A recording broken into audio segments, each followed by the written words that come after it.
Very good morning, let's start. First chapter में हमने introduction के बारे में बात की। बीसीके का इंट्रोडक्शन देख लिया। ये एसी ऑन है क्या? वो बंद करना है।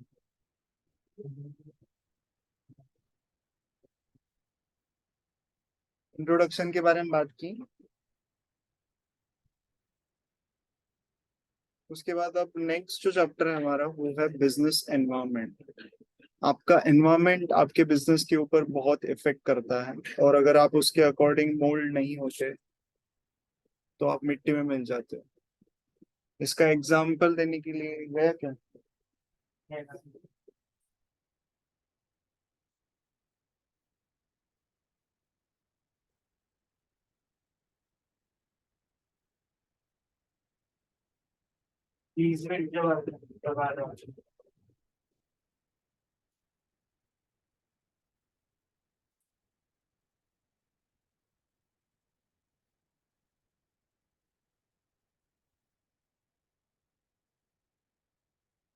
तो अगर मैं एग्जांपल्स दूं कुछ, तो सबसे पहला है हमारे पास नोकिया। 2000 से भी पहले से, 1995 से आप बोल सकते हो, से लेके 2010 तक, मतलब ऑलमोस्ट 15-20 साल नोकिया मार्केट में लीडर था। मार्केट लीडर था छोटे फोन्स में। लोगों ने, तुम्हारा भी सबसे पहला फोन मेरे ख्याल से वही डब्बा वाला रहा होगा, स्नेक वाला ही। खेला है गेम कभी उस पे? तो नोकिया की ये खासियत थी कि बिल्ड क्वालिटी वाज बेस्ट। मतलब मैंने यूट्यूब पे ऐसे एक्सपेरिमेंट्स देखे हैं कि आईफिल टावर से उसने नोकिया का फोन गिराया, निकल गया सब कुछ, बैटरी वापस डाली, लास्ट वो कब ये रहता है ना, बैकपैक, वापस डाला, मोबाइल ऑन। लोगों ने बुलेट वुलेट तक चला के देखे नोकिया के फोन पे। मतलब इतना ज्यादा ड्यूरेबिलिटी वाला फोन था और लोगों का बहुत चाहीता था। और इस टाइम पे वो एंटरटेनमेंट के लिए भी बहुत चेंजेस थी। वो तो ठीक है, वो सैमसंग प्रोवाइड करता था, but Nokia was the market leader, ये मैं बताना चाहता हूँ। बट 2010 के बाद नोकिया देखो चलता है दोस्तों, सिम्बियन ओएस पे चलता था। मतलब सिम्बियन ओएस पे, सिम्बियन उनका खुद का ऑपरेटिंग सॉफ्टवेयर था। वो उस पे, जैसे इस पे विंडोज चलता है उस पे सिम्बियन ओएस चलता था। तो 2010 के बाद से एक बहुत बड़ा मार्केट में टर्न अराउंड आया, और मार्केट में एक नई टेक्नोलॉजी ने एंटर किया जिसका नाम था एंड्रॉइड। अब एंड्रॉइड पे लोगों को, डेवलपर्स को आजादी थी बहुत सारे एप्स डेवलप करने की। तो उस वजह से ही मार्केट में एंड्रॉइड फोन्स जो है वो फेमस होने लगे। अब जब आपको दिख रहा है कि एक कुछ नई टेक्नोलॉजी आ रही है जो ज्यादा हिट हो रही है, तो आप अपनी अकड़ छोड़ो और उस टेक्नोलॉजी को अपनाओ, एक्सेप्ट करो, है ना। सैमसंग की अपना खुद का ओएस पे चलता था, लेकिन सैमसंग ने अपॉर्चुनिटी ग्रैब की, एंड्रॉइड पे शिफ्ट हो गए। सबसे पहला फोन जो आया था वो माइक्रोमैक्स, सैमसंग, यही सब आए थे, गैलेक्सी वाई वगैरह, याद है? स्पाइस, स्पाइस वाला मोबाइल। तो एंड्रॉइड पे ये सब लोग शिफ्ट हो गए। लेकिन नोकिया नहीं हुआ। जो एक टाइम पे मार्केट में राजा था, वो 2014-15 तक, 4-5 साल के अंदर ही बैंक्रप्सी के कगार पे पहुंच गया, बैंक्रप्ट होने पे पहुंच गया। फिर इसको खरीदा माइक्रोसॉफ्ट ने, और फिर माइक्रोसॉफ्ट लेके आया इसमें एंड्रॉइड के वर्जन्स। तो आज आपको नोकिया के फोन जो देखने को मिलेंगे उसमें एंड्रॉइड है। लेकिन अगर यही चीज वो पहले करते, तो आज सैमसंग से भी ज्यादा, एप्पल से भी ज्यादा नोकिया चलता, क्योंकि नोकिया एक ट्रस्ट बिल्ड कर चुका था मार्केट में अपनी। बट वो टिका नहीं पाया, चेंज नहीं हो पाया। तो ये क्यों हुआ, इसके पीछे बहुत मेजर रीजन ये है कि वो लोग जो थे, जो नोकिया के मतलब आप बोल सकते हो टॉप मैनेजमेंट पे थे, वो अकड़ में थे कि हमारा ही ज्यादा भारी है सिम्बियन ओएस। हम अपने इस चेंज नहीं करेंगे अपने आप को बदलते एनवायरमेंट के साथ। एक और किस्सा है इसी के साथ साथ। एक कंपनी हुआ करती थी जिसका नाम था कोडक। बचपन में तुम्हारे पास डिजिटल कैमरास वगैरह नहीं हुएंगे, हमारे पास भी नहीं थे। तो उस टाइम पे वो फिल्म वाला आता था, फिल्म डालते थे उसमें, नेगेटिव्स जो रहते हैं ना वो फिल्म डालते थे। तो वो जो फिल्म बनाते थे ना वो कोडक बनाती थी, और कोडक की आप बोल सकते हो पूरे वर्ल्ड में अराउंड 80% मार्केट शेयर उन फिल्म्स का कोडक के पास था। कब की बात बोल रहा हूँ मैं, ये 1960 70 से लेके 2000 वगैरह तक की बात कर रहा हूँ। ऑलमोस्ट 40 साल मार्केट लीडर, 80% मार्केट शेयर इनके पास। आज कोडक कहाँ है? कहीं पे भी नहीं। क्यों नहीं है? क्योंकि एक डिजिटल कैमरा आया, वो कैनन ने निकाला, निकॉन करके है कंपनी उसने निकाला, ऐसे बहुत सारी कंपनीज ने, सोनी वगैरह, डिजिटल कैमरा निकाले जिसमें फिल्म्स की जरूरत नहीं होती। अब जब आप ऑलरेडी इतने बड़े मार्केट शेयर पे हो, आपके पास अच्छा खासा पैसा है, तो क्यों नहीं इन्वेस्ट कर रहे? बदलती टेक्नोलॉजी के साथ आप क्यों नहीं इन्वेस्ट कर? तो इसी में ये दो प्लेयर्स जो थे, कैनन और सोनी, ये मार्केट में आज लीडर्स हैं। और बहुत सारे कैमरास यूज होते भी हैं आज, मतलब मोबाइल फोन्स के अलावा भी अगर आपको डीएसएलआर वगैरह अच्छे फोटोज चाहिए तो कैमरास यूज करते हैं। इवन वेडिंग्स में भी वो कैमरास यूज करते हैं। तो ऐसा नहीं है कि मार्केट नहीं था कैमरास का, बट ये अपने आप को चेंज नहीं कर पाए। प्रॉब्लम ये था कि अपने आप को चेंज नहीं कर पाए बदलते एनवायरमेंट के साथ। तो जरूरी नहीं है कि आपका एनवायरमेंट हमेशा आपके हिसाब से चलेगा, आपको अपने एनवायरमेंट के हिसाब से बदलना है। यही इस चैप्टर का ऑब्जेक्टिव है जो हम यहाँ पे कवर करने वाले हैं। ठीक है। एप्पल ने भी तो एंड्रॉइड में शिफ्ट नहीं किया। एप्पल ने एंड्रॉइड में शिफ्ट नहीं किया क्योंकि एप्पल खरीदता कौन है ये उनको पता था। और एप्पल का खुद का अपने पास स्टोर है ना, आई स्टोर है। नोकिया का कहाँ था कुछ? तो वो डेवलपर्स को ये चाहिए रे, प्लेटफॉर्म चाहिए बेसिकली कि अपना ऐप लिस्ट करने के लिए। वो तुम नहीं प्रोवाइड करोगे तो कौन खरीदेगा तुम्हारा फोन? सिंपल। कुछ एक हमारे पास बहुत बहुत सारे ऑर्गेनाइजेशंस है जो बहुत लंबे समय से हैं, जैसे टाटा ग्रुप। शुरुआत हुई थी 1890s के अराउंड, 1907 में उन्होंने कमर्शियली अपने ऑर्गेनाइजेशंस को स्टार्ट किया। फिर उसके अलावा आज करीब करीब 100 से भी ज्यादा साल हो चुके हैं, फिर भी टाटा ग्रुप जिंदा है ना, सरवाइव कर चुका है बहुत अच्छे से और बहुत अच्छा पैसा कमा भी रहा है। तो ऐसा क्यों हुआ कि टाटा ग्रुप अभी तक आप बोल सकते हो फ्लरिश कर रहा है? इसका लाइफ स्पैन बहुत लंबा चला गया, क्यों ऐसा हो गया? अगर ये टेक्नोलॉजी के साथ आप एक सेकेंड, हाँ एक एक, हाँ बोलो। टेक्नोलॉजी के साथ अपने आप को अपडेटेड रखें। Okay. It's quite related this generation वाला लाइफ कम्युनिकेशन मार्केट के स्ट्रक्चर को हर बार एनालिसिस किया है। मतलब अभी किसकी जरूरत है, अभी अगर सस्ती गाड़ी की जरूरत है तो सस्ती गाड़ी ले, अब अगर अभी माउंटेन की गाड़ी चाहिए तो सफारी ले। मतलब मार्केट स्ट्रक्चर बहुत ही अच्छे से स्टडी किया है। अच्छा, तो वो टाटा ग्रुप, बिल्कुल सही बोला रीजन साहब ने। टाटा ग्रुप ने क्या किया, सिंपल कंक्लूजन ये है कि एनवायरमेंट को स्टडी किया और उसके हिसाब से अपने आप को बदलते रहे।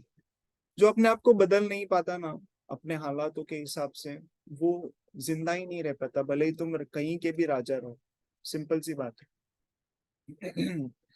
तो यही सिंपल सी कहानी है जो हमें यहाँ पे पढ़नी है। Let's talk about business environment. Business environment मतलब क्या कि जितने भी एक्सटर्नल फोर्सेस हैं, फैक्टर्स, कंडीशंस, ये सब जो आपके बिजनेस पे इम्पैक्ट डालने की कोशिश करते हैं, ये सारे की सारे तुम्हारे बिजनेस एनवायरनमेंट में आते हैं। मतलब सिंपल, तुमने पानी पूरी का स्टॉल भी डाला है अपने आजू बाजू में, और आजू बाजू में तुम्हारे पास सपोज भेल वाले और चाट वाले वगैरह खुल गए, तो ये सब भी तुम्हारे ऊपर इन्फ्लुएंस डालेंगे कुछ ना कुछ, क्योंकि अब लोगों के पास ऑप्शंस बढ़ चुके हैं। पहले तुम ही थे, अब लोगों के पास ऑप्शंस बढ़ चुके हैं। तो they are exerting some degree of impact on you. ये सब कवर होता है बिजनेस एनवायरनमेंट। ठीक है। तो एनवायरनमेंट से डरना नहीं है, एनवायरनमेंट के हालात के हिसाब से अपने आप को बदलते रहना है, बस दैट्स इट। इतना ही करना है। क्लियर है? आगे बढ़े, सब साथ में।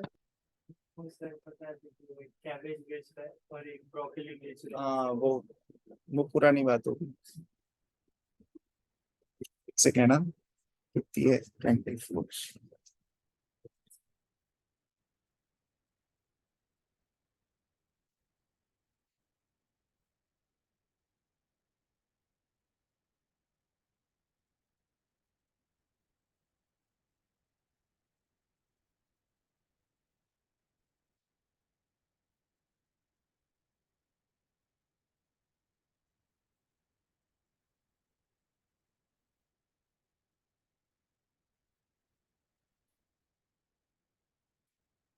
आगे बढ़ते हैं।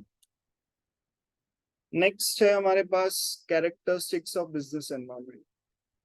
तो तीन इंपॉर्टेंट कैरेक्टरिस्टिक्स पढ़ेंगे। जैसे मैंने बताया, आपको सिलेबस में ऐसा कुछ भी नहीं है कि आप 10-15 मार्क्स के लिए बहुत सारे पॉइंट्स लिख के आओ, ऐसा कुछ नहीं है। आपका सिलेबस बहुत क्रिस्प और क्लियर, वो सिर्फ आपको बेसिक चीजें पढ़ाना चाहते हैं, दैट्स इट। ठीक है। तो सबसे पहला कैरेक्टरिस्टिक है हमारे पास, that is it is very complex. Business environment को समझना आसान नहीं है, बहुत ज्यादा कॉम्प्लेक्स है। अगर मैं कुछ चेंजेस के बारे में बात करूं तो जब मैं छोटा था, मुझे याद है जो पीसीस हुआ करते थे उसमें और डिस्क रहता था, फ्लॉपी डिस्क की एक जगह रहती थी। बहुत पुरानी बात है, फ्लॉपी डिस्क की एक जगह रहती थी। वो फ्लॉपी डिस्क का कुछ साइज भी कुछ एमबीज में रहता था। फिर सीडीज आए, सीडीज के बाद डीवीडीज आए। सीडी की कैपेसिटी कम होती है, 700 MB वगैरह कुछ तो होती है। फिर डीवीडीज की कैपेसिटी ज्यादा होती है, तो डीवीडीज आए। उसके बाद आज आपको इस लैपटॉप में देखो, ना तुमको फ्लॉपी मिलेगा ना सीडी मिलेगा, कुछ भी नहीं, स्लॉट ही नहीं है। सीडी स्लॉट ही नहीं, नए कोई भी लैपटॉप में सीडी का स्लॉट ही नहीं रखते वो लोग। क्यों नहीं रखते? क्योंकि आज आपकी नीड ही नहीं है वो आपके पास। बट यूएसबी रहेगा, यूएसबी का स्लॉट है, ए बी बहुत सारे स्लॉट्स है यूएसबी के। और इवन मेरे को तो लगता है आने वाले टाइम में यूएसबी का भी स्लॉट चला जाएगा, सिर्फ टाइप सी रहेगा। क्योंकि अगर मेरे को इस लैपटॉप में डेटा ट्रांसफर करना है ना, तो मैं यूएसबी यूज ही नहीं करता, मैं डायरेक्ट टाइप सी यूज करता हूँ।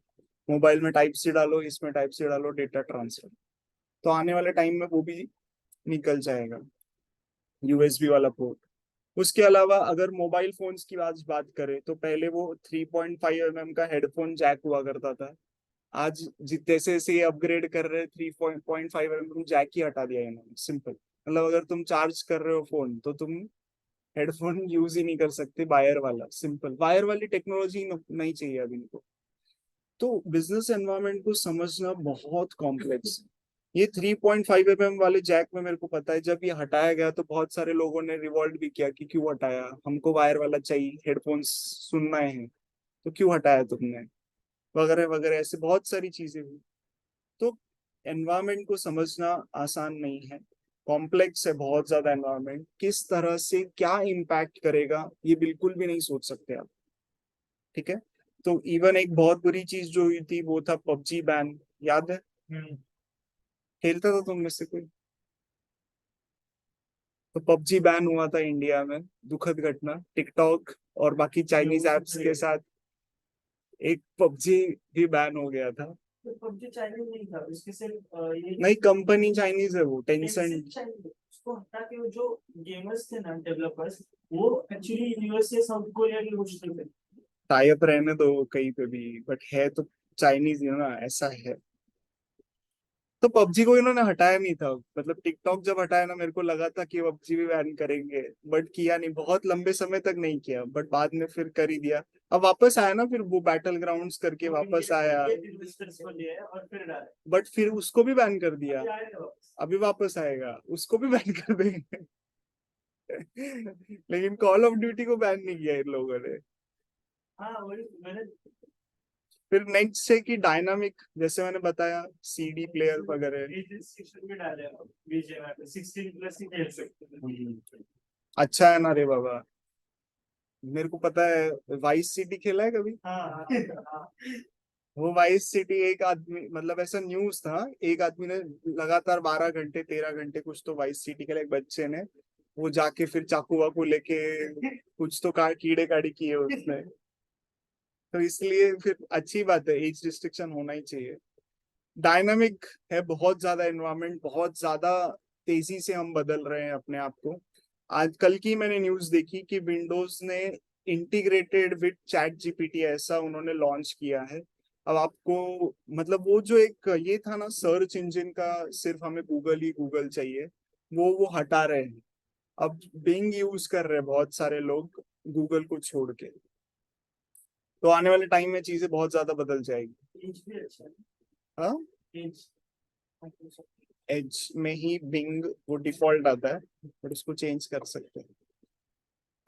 उसके बाद नेक्स्ट है मल्टी फेसेड, कि एक चीज आपको किस अलग अलग एंगल से इफेक्ट कर सकती है वो भी आप बता नहीं सकते बिल्कुल भी।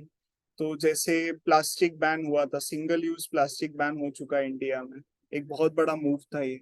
उससे बहुत सारे जो लोकल वेंडर्स थे, जो ग्रोसरी वाले, या फिर आजकल कोई भी आपको प्लास्टिक का पॉलिथीन बैग नहीं देता।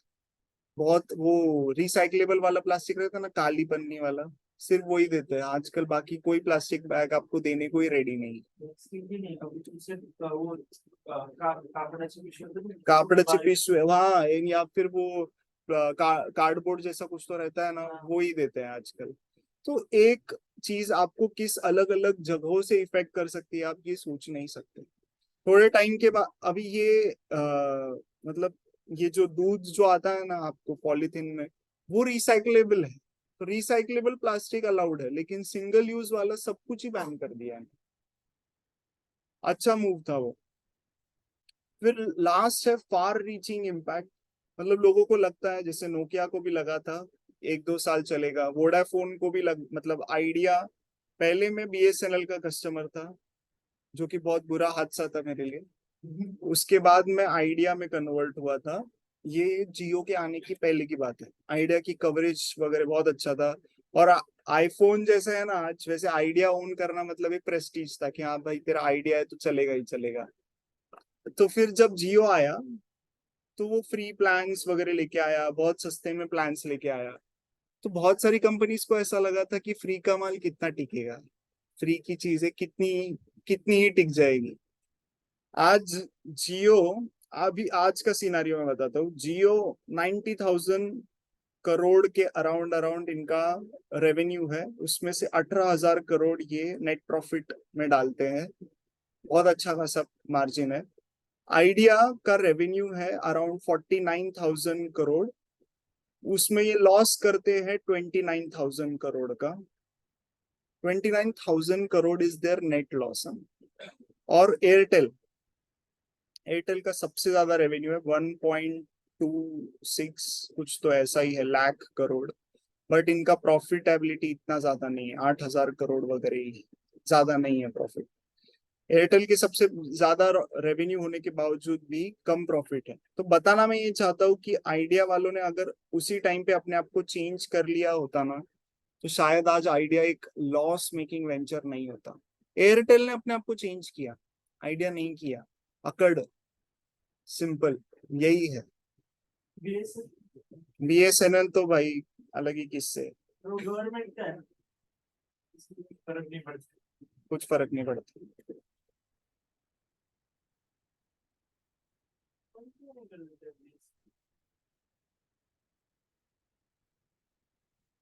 हाँ, बीएसएनएल सिक्योर्ड लाइन है रे। गवर्नमेंट हम्म।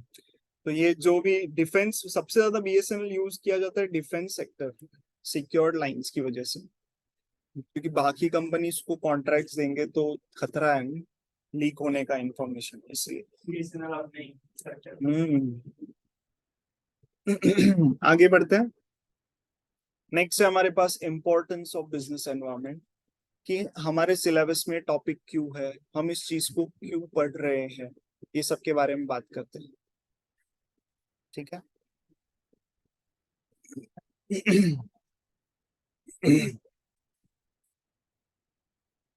एक अच्छा एग्जाम्पल याद आ रहा था मेरे को, मैं भूल गया, but determining opportunities and threats. Business environment जो है, आपके एक्सटर्नल एनवायरनमेंट से आपको पता चलता है कि अपॉर्चुनिटीज कहाँ प्रेवलेंट है, कहाँ पे आपको थ्रेट हो सकता है। उसके अकॉर्डिंग आप अगर आपके बिजनेस को मोल्ड करते हो तो आप बहुत अच्छा पैसा कमा सकते हो। जैसे सबसे बेस्ट एग्जांपल अगर कोई हो इसका तो वो है आज में इलेक्ट्रिक व्हीकल्स। मारुति सुजुकी एक बहुत अच्छा नाम है, बहुत टाइम से 40-50% मार्केट शेयर एंजॉय कर रहा है, बहुत टाइम से।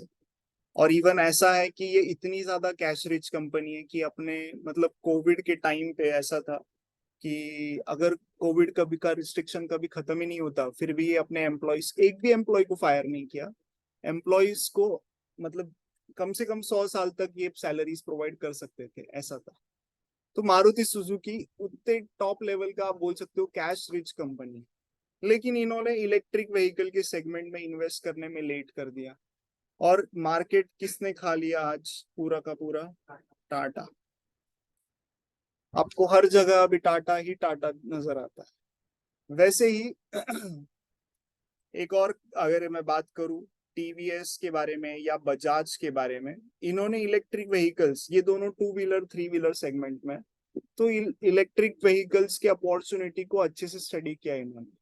और दोनों ने भी अपने इलेक्ट्रिक व्हीकल्स जल्दी जल्दी निकाले मार्केट को ध्यान में रखते हुए। तो बजाज की जो चेतक है बहुत ही कमाल चल रही है, रेवेन्यू जबरदस्त ग्रो किया है। और टीवीएस का मैं काम करता हूँ, तुम्हें कुछ बोलता नहीं, मैं तुम्हें शेयर प्राइस दिखाता हूँ। तो शेयर प्राइस देखो, तुम अपने आप ही समझ जाओगे क्या हुआ है टीवीएस के साथ। ठीक है, कोविड के टाइम से लगाते हैं हम 5 साल। तो ये देखो, ये रहा कोविड, कितना है शेयर का प्राइस? 304 3 से 4 रुपए। और इन्होंने क्योंकि इलेक्ट्रिक व्हीकल में इन्वेस्टमेंट्स किए, तो आज देखो शेयर का प्राइस कितना है। मतलब सिर्फ 3 साल में प्राइस जो है वो 400% ग्रो किया, 400%। उससे भी ज्यादा। उससे भी ज्यादा। 303 हाँ, उससे भी ज्यादा, उससे भी ज्यादा। Giving direction for growth, business environment की वजह से आपको ये बहुत सिंप्लीफाई हो जाता है कि आपको किस जगह पे मूव करना है। जैसे आपको याद होगा मैंने एक एग्जाम्पल दिया था एनवीडिया का, याद है? एनवीडिया याद है? एनवीडिया जैसे ये इंटेल का चिपसेट है ना इसमें, वैसे ही एनवीडिया फेमस है ग्राफिक्स कार्ड के लिए। ग्राफिक्स कार्ड इस्तेमाल होता है एंटरटेनमेंट, अगर आपको बहुत हैवी करना हो, गेम्स बहुत हैवी खेलने हो, तो ग्राफिक्स, डेडिकेटेड ग्राफिक्स कार्ड चाहिए रहता है। तो एनवीडिया का ग्राफिक्स कार्ड पहले से बहुत फेमस था। फिर उन्होंने धीरे धीरे करके अपने आप को बहुत चेंज करते गए एनवायरमेंट के हिसाब से। आज एनवीडिया ज्यादातर अपना जो है वो मैंने बताया था, जैसे बिटकॉइन माइनिंग में अपना इन्वेस्टमेंट्स डालना चाहती है। बिटकॉइन माइनिंग में बहुत हैवी प्रोसेसर्स की जरूरत होती है आपको, बहुत हैवी ग्राफिक्स कार्ड की जरूरत होती है। और ये टेक्नोलॉजी आगे आने वाले टाइम में और इवॉल्व भी होने वाली है, डूबने नहीं वाली है। तो इसलिए इन्होंने इसमें इन्वेस्टमेंट्स किए और इस हिसाब से ये अपना डायरेक्शन फॉर ग्रोथ डिसाइड कर रहे हैं, बिजनेस एनवायरनमेंट को ध्यान में रखते हैं। ठीक है, आगे बढ़ते हैं। अच्छा, एक किस्सा और याद आ रहा है मेरे को। अ,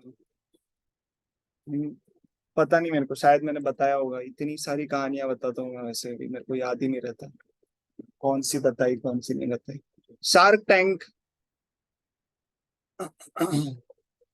शार्क टैंक जो यूएस वाला था, उसमें एक बंदा आया था, बताया था, वो डोरबेल वाला सिस्टम लेके आया था।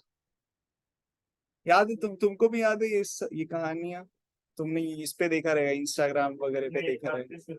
नहीं, तो वो डोरबेल वाला लेके आया आइडिया, सारे शार्क्स ने उसको रिजेक्ट कर दिया, एक जने से भी फंडिंग नहीं मिली उसको। बट उसका बिजनेस आइडिया बहुत हिट हो गया।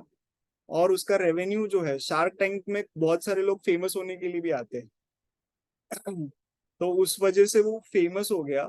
और अब बहुत साल बाद, मतलब 4-5 साल बाद अराउंड, वो खुद एक शार्क बन के आया है।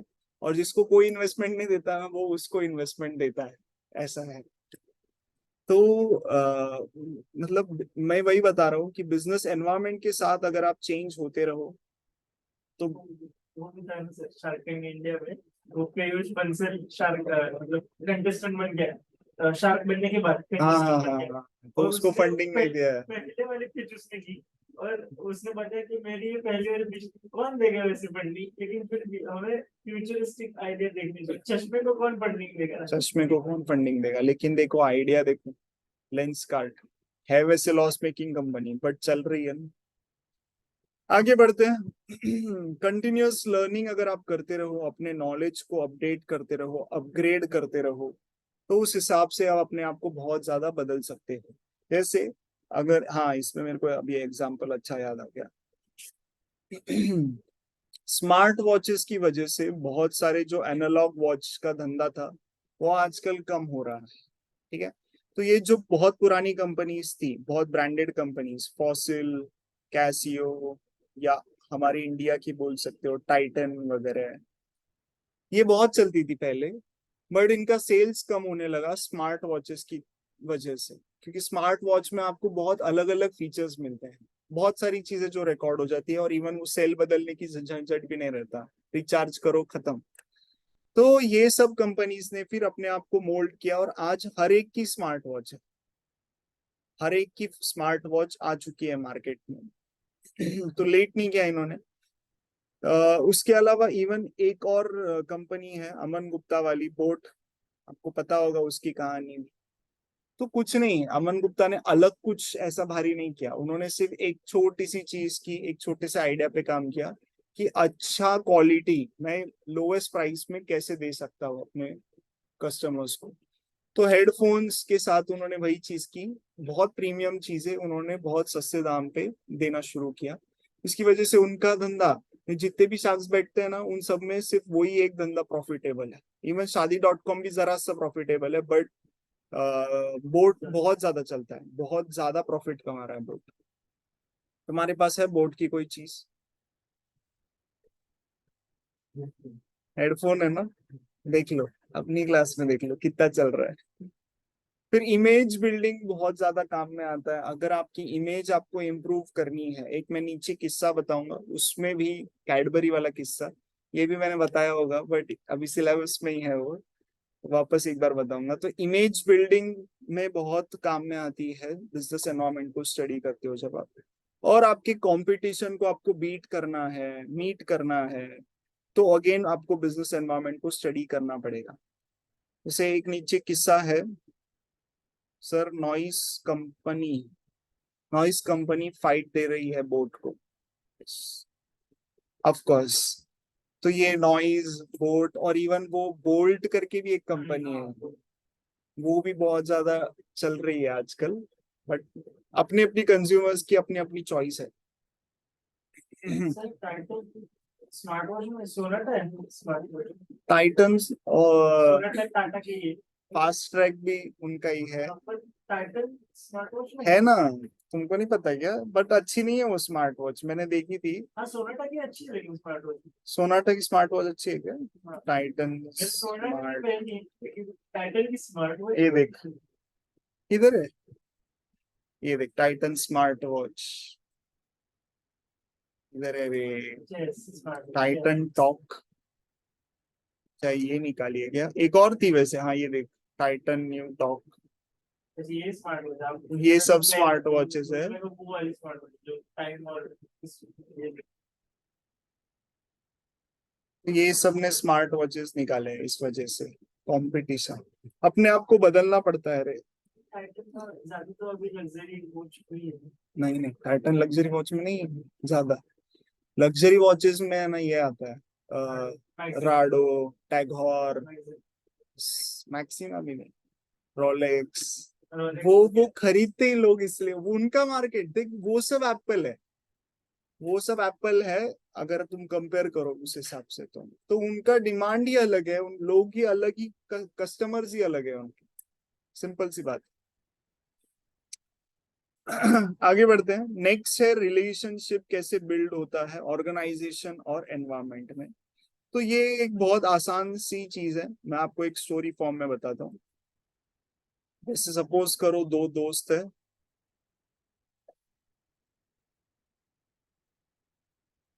ठीक है, तो क्लास में नए आए हैं और और दोस्ती बढ़ती कैसे? सबसे पहले मतलब मैं पूरा ये बता रहा हूँ प्रोसेस।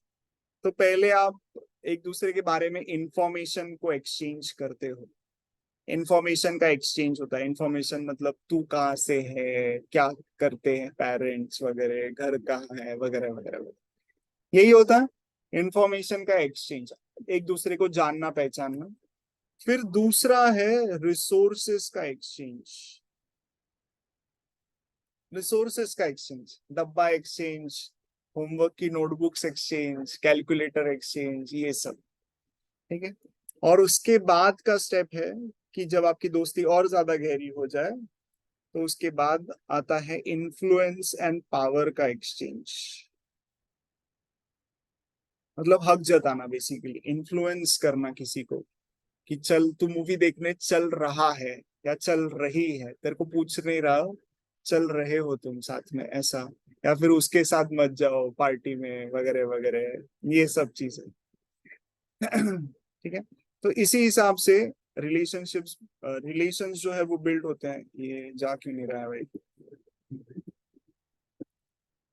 वैसे ही एनवायरमेंट और ऑर्गेनाइजेशन में सिमिलरली सेम प्रोसेस है जिससे रिलेशन बिल्ड होता है। सबसे पहला एक्सचेंज ऑफ इंफॉर्मेशन। ऑर्गेनाइजेशन कुछ इंफॉर्मेशन एक्सचेंज करेगा एनवायरमेंट में, एनवायरमेंट से उसको कुछ इंफॉर्मेशन मिलेगा। तो इस तरह से एक दूसरे को इंफॉर्मेशन पास ऑन करते हैं। सबसे पहला ये स्टेप है। तो अगर इसका एग्जाम्पल दे तो देखो यहाँ पे लिखा हुआ है। तो गवर्नमेंट बहुत सारे व्हीकल के इंजन नॉर्म्स नए नए लेके आता रहता है। तो जैसे 2017 की बात है, मेरे ख्याल से 16 या 17 की बात है। गवर्नमेंट ने अचानक BS3 बैन ही कर दिया और BS4 लेके आए। और अब तो BS6 चल रहा है वैसे। BS7 भी इन प्रोसेस है। हाँ, 2.0। तो वैसे ही सिमिलरली नए नए इंजन नॉर्म्स आते रहते हैं। ये इंफॉर्मेशन ऑर्गेनाइजेशंस को एनवायरनमेंट से मिल रही है। फिर ऑर्गेनाइजेशंस उस हिसाब से अपने इंजन्स को मॉडिफाई करते हैं, चेंज करते हैं। बट ऐसा है हाँ, कि BS3 वाली गाड़ियां जो है वो ज्यादा अच्छे से एक्सेलरेट करती है, BS6 वाली उतना एक्सेलरेट नहीं कर पाती। और मेरे को सबसे घटिया चीज ये लगती है ना BS6 में, कि उसमें हेडलाइट का बटन ही नहीं है। हेडलाइट का बटन ही निकाल दिया। जो नई गाड़ी है देखो तुम, इवन EV में भी हेडलाइट का बटन ही नहीं है भाई। BS4 से स्टार्ट हुआ हो, कितनी घटिया बात है।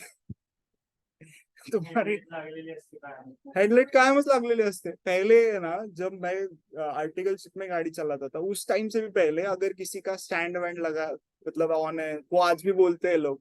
और इवन हेडलाइट भी ऑन रहता था ना तो ऐसे ऐसे करते थे सिग्नल कि हेडलाइट ऑन है भाई, बंद कर ले। अब क्या फायदा? हम गाड़ियां ही सारी हेडलाइट ऑन के साथ आती है। और उससे तो बैटरी ज्यादा कम होती इसलिए तो भाई बैटरी वाले शेयर खरीद ले। है. मैं शेयर खरीदते मैं शेयर करते यूज नहीं करता. आगे बढ़ते हैं। नेक्स्ट है एक्सचेंज ऑफ रिसोर्सेज। तो 5M करके कंसेप्ट है रिसोर्सेज में। Man, money, method, machine, material. और ये सारी चीजें जो है ऑर्गेनाइजेशन को जो चाहिए वो सब एनवायरमेंट से मिलती है। तो मैन, मनी, सब कुछ ऑर्गेनाइजेशन को एनवायरमेंट से मिलता है। लास्ट है हमारे पास रिलेशनशिप बिल्ड होने में, that is exchange of influence and power. मैंने जैसे बताया, ऑर्गेनाइजेशन जब बड़ा हो जाता है तो मार्केट में इन्फ्लुएंस करने लगता है। जैसे सबसे बेस्ट एग्जांपल है इसका पतंजलि। पतंजलि को बहुत सारे FMCG वालों ने अंडर एस्टिमेट किया। इसमें सबसे ज्यादा अंडर एस्टिमेट करने वाले थे हिंदुस्तान यूनिलीवर और Colgate. Hindustan Unilever Indian company नहीं है बट लिस्टेड है इंडिया में। कोलगेट अब भी इंडियन कंपनी नहीं है बट लिस्टेड है इंडिया में अगेन। तो इन दोनों ने अंडर एस्टिमेट किया पतंजलि को। तो पतंजलि जब मार्केट में आया, मतलब जब फैलने लगा, तो लोगों में एक था कि सबसे पहला स्वदेशी स्वदेशी वो बोलते थे। दूसरी चीज की आयुर्वेदा की तरफ आप मूव करो। मतलब इनके सारे जो टूथपेस्ट वगैरह है ये सब जड़ी बूटी बेस्ड है। इवन इनकी वॉशिंग पाउडर वगैरह भी बोलते हैं, ये कपड़े का साबुन में भी तुमने जड़ी बूटियां डाल रखी है, ऐसा बोलते हैं। भगवान जाने। तो पतंजलि एक टाइम पे अभी मार्केट को इन्फ्लुएंस कर रहा है, ऐसी स्टेज में कि मार्केट को इन्फ्लुएंस कर रहा है। इसके चलते पता है कोलगेट वालों ने क्या किया? कोलगेट वालों ने एक नया ब्रांड लेके आया है, सेगमेंट। क्लोजअप नहीं रे, वैद शक्ति, सुना है तुमने नाम? इसमें उन्होंने उस टाइम पे एडवर्टीजमेंट बहुत चलाया, और उस टाइम पे ब्रांड एंडोर्सर्स थे अक्षय कुमार और वो तमन्ना भाटिया। तो उसको लिया था ब्रांड एंडोर्सर्स, ताकि ये बड़े बड़े ब्रांड एंडोर्सर। और पतंजलि के एड में कौन आता है? वो रामदेव बाबा खुद आते हैं। हर्बल पर है। तो ये सब इसके चलते हुआ, मार्केट में कंपटीशन इस तरह से फैलने लगा ना पतंजलि की तरफ, मतलब इतना आयुर्वेदिक आयुर्वेदिक, और एक ट्रस्ट बिल्ड होने लगा। डाबर भी है ना, बट डाबर का इतना मार्केट शेयर नहीं था और इतना फेमस नहीं हुआ डाबर। आज तुम कौन सी पेस्ट इस्तेमाल? बबूल भी अच्छा था।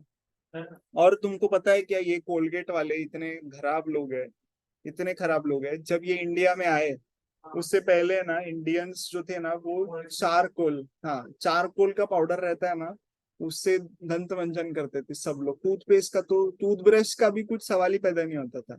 नीम की, कहा बाबुल या नीम की कड्डी काढ़ी हो, और ये चारकोल, चारकोल से दांत साफ करते थे। अब ये कोलगेट वाले उस टाइम पे एडवर्टीजमेंट करने लगे कि तुम्हारे लिए चारकोल अच्छा नहीं है सेहत के लिए, दांत काढ़ी होता है, ऐसा वैसा फैलाया। सब लोगों ने टूथपेस्ट की तरफ शिफ्ट किया, और आज अभी देखो, पता है ना तुमको? ऐसा है खेल। कोलगेट को क्लोजअप बहुत अच्छा रहता है, वो तो माउथ फ्रेशनिंग कैसे, इसीलिए बस दांत। और इन्होंने और क्या ये किया पता है क्या? डेंटिस्ट को, सबके दिमाग में, सब डेंटिस्ट के दिमाग में एक ही चीज भरी कि तुम कोलगेट ही बोलो अपने सब क्लाइंट्स को। तो किसी भी, तुम डेंटिस्ट के पास जाओ, कोलगेट इस्तेमाल करता है क्या, कोलगेट इस्तेमाल करता है क्या, ऐसा।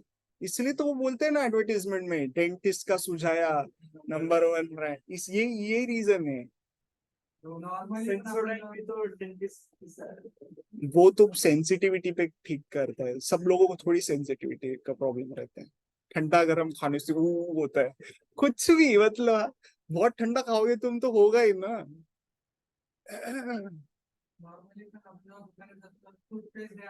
कोलगेट, वही तो प्रॉब्लम है। ऐसा है देखो। पर कोलगेट मतलब पतंजलि से आने से पहले भी बहुत ना मेसो बहुत चल रहा था। मेसवाक में वो जड़ी बूटी वगैरह रहेगी। अभी डाबर रेड उस टाइम पे था आयुर्वेदिक, बट मैंने बताया ना, डाबर रेड इतना फेमस नहीं हो पाया। प्रॉब्लम पता नहीं क्या चीज थी, बट फेमस नहीं हुआ। अच्छा टूथपेस्ट बहुत अच्छा है वो, तुमने कभी इस्तेमाल किया रहेगा ना? विटकरी वाला, ईट खा रहे हो ऐसा टेस्ट आता है उसका। सबसे अच्छा टेस्ट चाहिए तुम्हें तो मेसवाक ही मिलेगा। सबसे अच्छा एकदम वो सॉफ्ट वाला टेस्ट अंदर ले रहे हो ऐसा फील होता है। ठीक है, चलो फिर मिलते हैं कल, ये आगे बात करते हैं। अच्छा और एक चीज, सैटरडे को रहेगा कौन से चैप्टर पे? डीसीके का फर्स्ट चैप्टर जो हुआ है उस पे टेस्ट रहेगा, ठीक है? तो ऑनलाइन ही देना घर पे, जैसे तुम हमेशा देते हो। 7 बजे पेपर शेयर कर दूंगा, जो भी टाइम रहेगा उसमें खत्म कर देंगे। क्लास में तुमको रेंज मिलती है तो करो, क्लास में करो। वो नहीं रहे, गूगल फॉर्म्स पे है रे वो कुछ कुछ ही होंगे टेस्ट वैसा प्रैक्टिस के लिए, तुम ये रेगुलरली देते रहो ना। बोला तो थोड़े से मार्क्स डिडक्ट होता ना। हम अरे बट वो तो चेक तो ह्यूमंस ही कर रहे हैं ना, जो तुम्हारी पेपर्स जो रहेंगे वो ह्यूमंस चेक नहीं करते, आईसीआई। हाँ, वो जैसे प्रिंटिंग मशीन रहता है ना, वैसे उनके पास वो ओएमआर वाला ये है स्कैनर। एक साइड से पेपर निकलते, दूसरे साइड से मार्क्स निकलते तुम्हारे लगे। सिंपल। लगेज क्या नहीं लगे सिर्फ ईगो का लगा क्या करेगा? इको में फेल नहीं होता कोई, मतलब मैंने नहीं देखा आज तक। अगर तुम्हारी बुद्धि सच में बहुत ज्यादा खराब है तो एक बच्चे को माइनस में मार्क्स मिले थे, एक ही बच्चा था जिस, बट वो भगवान जाने उसके साथ क्या हुआ। बट नॉर्मली भी अगर बाकी सब सब्जेक्ट्स में 50 वगैरह है ना, तो इको में आपको 70 आराम से स्कोर कर सकते हो। लास्ट बैच में एक बच्चा था, उसका भी नाम नीरज ही था, तो उसका स्कोर ऐसा था, देखो। एटीएम तो नहीं है वैसे। नहीं नहीं, देखना। अकाउंट्स में 60, लॉ में 65 वगैरह, ऐसे मैथ्स में था। बस उसने एक ही बहुत अच्छा काम किया, वो था इको में डायरेक्ट उसको मिले 85। टोटल करो कितना होता है, कितना होता है? और 270 में भी था, 180 तो यही हो गए, 190 और 270, तो उसका ऐसे ही कुछ तो टोटल और भी था। मतलब एस नॉर्मली मैं बोल रहा हूँ, बाकी सब सब्जेक्ट्स में कम थे, सिर्फ इको में बहुत ज्यादा स्कोर करने की वजह से उसका स्कोर 300 पार था। ये पता नहीं रहा, मैं एग्जैक्ट नहीं बता, बट 300 क्रॉस कर चुका था। तो इको एक ऐसा सब्जेक्ट है जो तुमको, वो गाड़ियों में जैसे बूस्ट करते हैं ना, वैसे ये इको सब्जेक्ट काम करेगा तुम्हारे लिए। अगर स्टार मार्क्स, अगर तुम पढ़ो सिंसियरली, रिस्पेक्ट करो उस सब्जेक्ट को और पढ़ो अच्छे से, मजा आएगा। इतना लोड भी नहीं है, बट अच्छे से कर पाओगे तुम। और मिनिमम एम, मैं हमेशा बोलता हूँ बच्चों को, मिनिमम टारगेट तुम्हारा रखना है तुम्हें 80+। सोचना ही मिनिमम उतना है, मैं पास ही तब होऊंगा 80+ अगर टारगेट है। सिंपल। ठीक है, मिलते हैं कल, गुड बाय। टेस्ट की प्रिपरेशन करना अच्छे से।